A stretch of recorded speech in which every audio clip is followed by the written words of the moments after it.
there's always that fear that somebody might say like, hey, this is what we specialize in. We know how to handle it. We've done it for decades. We don't really need you yet. What I would say is more the reality of what's happening with a lot of the design partners we're working with is they are welcoming us into their world to help.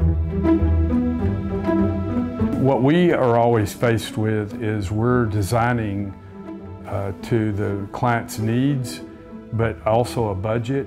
And if the budget is artificially too high, then we've got to cut scope.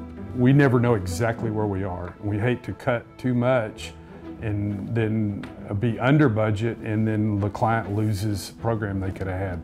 We're able to then immediately step in and say, based on our experience, based on similar projects, based on what market feedback we've gotten, these are the areas that have opportunity to be reeled in, if you will, a little bit. And honestly, on this project, that's exactly what's happened.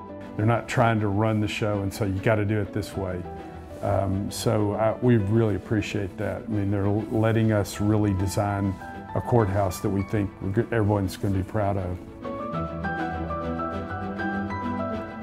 Really, when we were sold was when they got the project and we started, and our first task was a schedule pull, and they ran that process. It was awesome. That's the first time we'd ever been in a plan pull like that.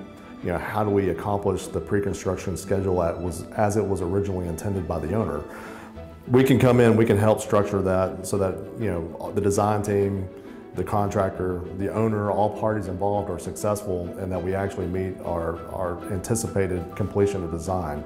And at the same time, that's really important that we set up milestones where we're providing the feedback that we need to, you know, so that the owner understands this, you know, how the budget is being affected by design, what we can do to change the design so that we can affect the budget. We're assisting our design team, creating their schedule and like getting in the weeds on what they have to do to meet a certain deliverable. We are really truly just assisting them to hit those dates and finding the gaps and the holes and the potential issues very, very early. It went really smooth, and we've never had a process like that before that we've experienced, so that really sold us on their value.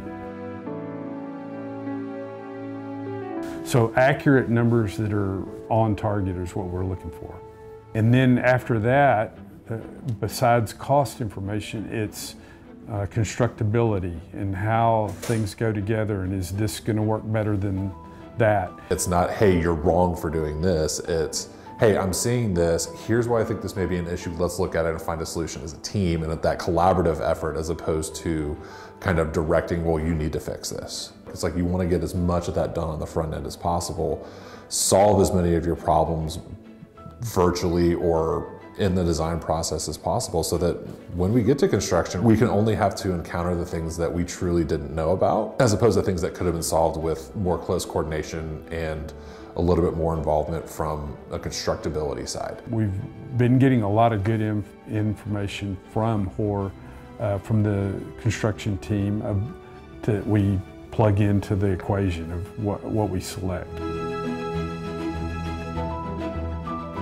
Trust me, I'm not trying to tell them how to do design. That's not my expertise. You know, that's on them.